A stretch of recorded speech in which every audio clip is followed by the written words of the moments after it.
रामकृष्ण हरे दोस्तों। तो आज हम देखेंगे बीटा ऑक्सीडेशन।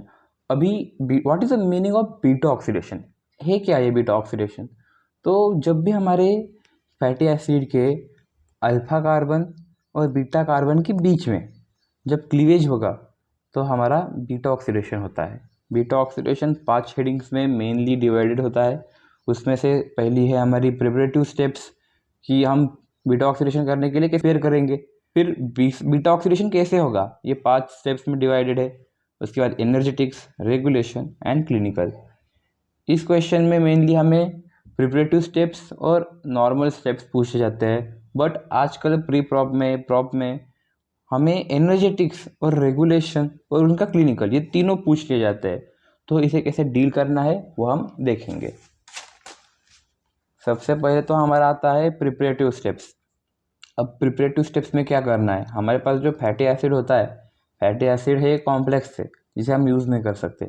फैटी एसिड को हम कन्वर्ट कर देंगे फैटी असाइल कोए। असाइल कोए, अभी यहाँ पर हम क्या कर रहे हैं, फैटी असाइल कोए का सिंथेसिस कर रहे हैं, इसलिए एंजाइम का नाम होगा फैटी असाइल कोए सिंथेसिस। और इसे आप थियोकाइनेज भी कह सकते हैं। अभी ये कैसे होगा, तो हमारा जो एटीपी है, एटीपी इसमें यूज़ होगा और वो बन जाएगा एएमपी। एटीपी से एएमपी बना मतलब ट्राइफॉस्फेट से मोनोफॉस्फेट बना। तो इसका मतलब यहाँ पे दो बॉन्ड ब्रेक हो गए। तो दो बॉन्ड ब्रेक हो गए तो इसका मतलब ये इक्विवेलेंट हो जाएगा 2 एटीपी यूजेस को। अब यहाँ पे हमें देखना होता है, समझना होता है डिफरेंस। मोस्टली हमने सुना है एसिटाइल और असाइल, दोनों भी डिफरेंट डिफरेंट चीज़ें हैं। हमारा इसमें असाइल है और एसिटाइल भी हम इस साइकिल में देखेंगे। सबसे पहले तो एसिटाइल का मतलब क्या होता है कि एसिटाइल कोई मतलब जो हमारा एसिटिक एसिड या फिर होगा विथ कोएंजाइम है, इसका मतलब है हमारा एसिटाइल कोए।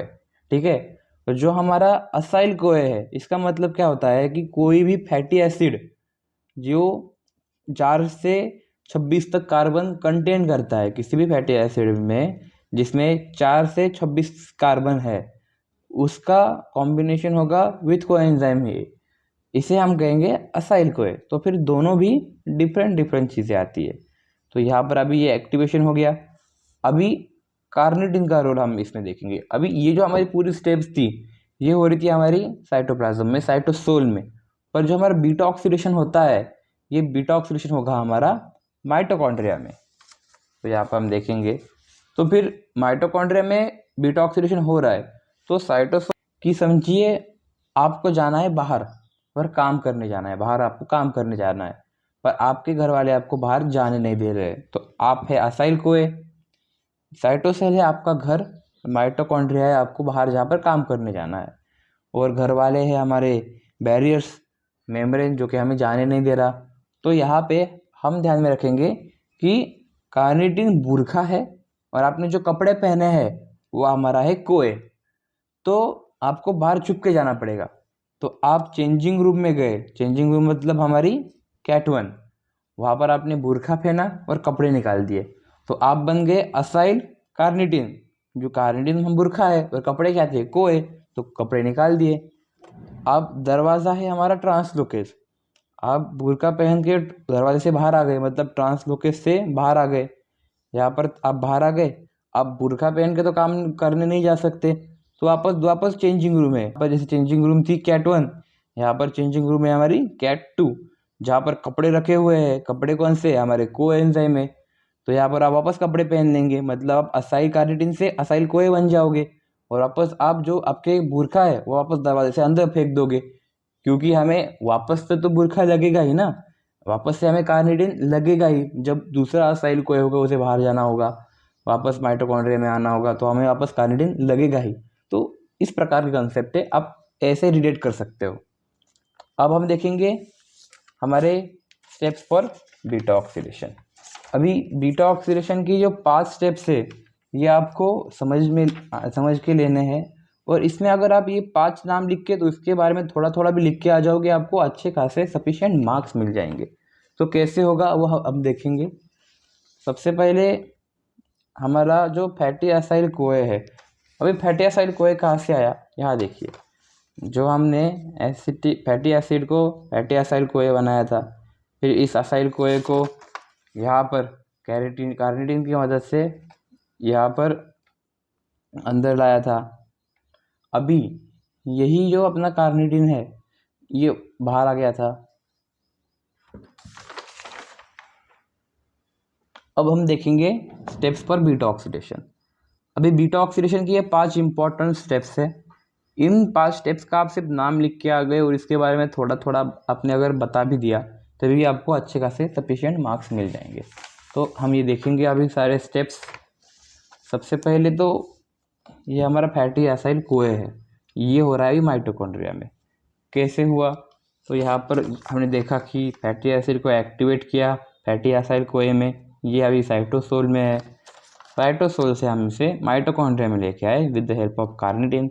अब यही असाइल कोए के साथ यहाँ पे बीटा ऑक्सीडेशन होगा, ठीक है। तो वो कैसे होगा? 5 स्टेप्स में, तो हम देखेंगे। असाइल कोए का सबसे पहले एफएडी लिंक डिहाइड्रोजिनेशन होगा। तो यहाँ पे हमारा जो फैटी एसाइड कोए है इसका डिहाइड्रोजिनेशन होके बनेगा ट्रांस इनॉइल कोए, और एफएडी लिंक है तो एफएडी बन जाएगा FADH2, और जो FADH2 होता है ये इक्विवेलेंट रहता है टू 1.5 ATP, ठीक है। अभी असाइल कोए का डिहाइड्रोजिनेशन हुआ ना, तो एंजाइम का नाम क्या होगा? फैटी असाइल कोए डिहाइड्रोजिनेज। असाइल कोए डिहाइड्रोजिनेज ये एंजाइम का नाम होगा। उसके बाद हमारा जो ट्रांस इनॉइल है, सेकेंड स्टेप से हमारी हाइड्रेशन, तो हम ट्रांस इनॉइल में पानी डालेंगे। अभी ये एक असाइल कोए ही है, तो असाइल कोए में जब हम पानी डालेंगे तो वो बन जाएगा बीटा हाइड्रोक्सी असाइल कोए। पानी डालेंगे इसलिए बन गया हाइड्रोक्सी असाइल कोए। फिर ये इनॉइल में पानी डाला तो इनॉइल कोए हाइड्रेटेज। उसके बाद ये हमारा NAD डिपेंडेंट डिहाइड्रोजिनेज, जैसे यहाँ पर FAD था वैसे यहाँ पर NAD है। तो यहाँ पर जो हमारा NAD है ये बन जाएगा NADH प्लस में, जो कि इक्विवेलेंट रहता है 2.5 ATP को। ये बन जाएगा हमारा एसिटाइल कोए। एंजाइम क्या होगा? बीटा हाइड्रोक्सी असाइल कोए डिहाइड्रोजिनेज, क्योंकि इसका डिहाइड्रोजिनेशन किया हमने। उसके बाद है 4th स्टेप हमारा क्लीवेज। क्लीवेज में हमें ब्रेक डाउन करना होता है, और जब भी हमें कुछ तोड़ना होता है तब हमारा थियोलेज मदद करता है। इसमें coenzyme A plus sulphur group add होगा और इसका ब्रेक डाउन हो जाएगा।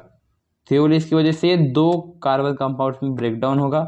सबसे पहले तो हमारा होगा ये असाइल कोए और एसिटाइल कोए। जो हमारा एसिटाइल कोए है ये हमारा TCA साइकिल में चला जाएगा और जहाँ से हमें 10 ATP मिलेंगे। अब हमें ये देखना है ये जो असाइल कोए है ये यहाँ पर भी है और यहाँ पर भी है। इसका मतलब क्या है? इसका मतलब है कि हम इसे रिसाइकल कर सकते हैं। तो ये रिसाइकल हो जाएगा इस प्रकार, ये फिर ऐसे रिसाइकल हम करेंगे इसे वापस। तो फिर ये असाइल कोए यहाँ पर चला जाएगा, और इसकी वजह से हमारी जो 1st, 2nd, 3rd और 4th स्टेप है ये वापस होगी। इसे हम कहेंगे फर्दर साइकिल। तो अब हम देखेंगे एनर्जेटिक्स। इसमें सबसे मतलब one of the important topic है कि अभी हमने देखा कि अलग अलग जगह पे अलग अलग हमारे ATP बन रहे थे, कहीं AMP बन रहा ATP बन रहा था, कहीं AMP निकल रहा था। उसके बाद अभी हम देखेंगे एनर्जेटिक्स में हमारा सबसे पहले तो फैटी एसिड होगा पाल्मिटिक एसिड। अब ये जो पाल्मिटिक एसिड है ये होगा हमारा 16 कार्बन का, ठीक है। मैं आपको कंसेप्ट बता दूंगा और उस कंसेप्ट के अकॉर्डिंग अगर आपको कंसेप्ट समझ में आ जाएगा आपको तो आप इसे आराम से लिख लोगे। अगर आप इसे रटोगे तो आपको कुछ समझ में नहीं आने वाला। पर जो मैं बोल रहा हूँ आप वो एक बार सुन के समझ के एक बार खुद लिख लोगे ना तो आपको पूरा समझ में आ जाएगा। और ट्राई करो कि आप लेक्चर के बीच में नोट्स ना मत बनाओ, मैं आपको नोट्स प्रोवाइड कर दूंगा। आप इस बार कंसेप्ट पे ध्यान दीजिए क्योंकि बायोकेम में कंसेप्ट इज इम्पॉर्टेंट। नोट्स तो आपको मिल जाएंगे, उसमें कुछ प्रॉब्लम नहीं है, ठीक है। पाल्मिटिक एसिड होता है हमारा 16 कार्बन का, ठीक है। हमने यहाँ पर देखा कि बीटा ऑक्सीडेशन में हमें अल्टीमेटली बनाना है एसिटाइल कोए जो कि हमें एनर्जी देगा। तो एसिटाइल कोए होता है हमारा 2 कार्बन कंपोनेंट। तो यहाँ पर पालमिटिक एसिड से हमें एसिटाइल कोए बनाना है 2 कार्बन कंपोनेंट, 16 कार्बन का 16 कार्बन है, फिर उससे कितने एसिटाइल कोए बनेंगे, मतलब कितने 2 कार्बन के कंपाउंड बनेंगे, तो 8। ठीक है, एक एसिटाइल कोए से 10 एटीपी मिला, वो TCA साइकिल में जाके 10 एटीपी बना रहा है, तो इसी वजह से हमें 8 एसिटाइल कोए से 80 एटीपी बन गया। अब हमने देखा था ये पालमिटिक एसिड है, एसिटाइल कोए बनाएंगे हम, तो 8 एसिटाइल कोए एक लाइन में लगेंगे, जैसे यहाँ पर हमने बनाए हुए हैं। ये कितने हैं, 1 2 3 4 5 6 7 8, ये हमारे हैं एसिटाइल कोए। और ये किसने बॉन्ड से अटैच होंगे, तो ये 7 बॉन्ड से अटैच होंगे, 1 2 3 4 5 6 7, 8 एसिटाइल कोए 7 बॉन्ड से अटैच होंगे। और यहाँ पर हमने देखा था कि एक बॉन्ड के ब्रेक होने पर एक हमारा FeDH2 बन रहा है और एक हमारा NaDH2 बन रहा है। ठीक है, तो इस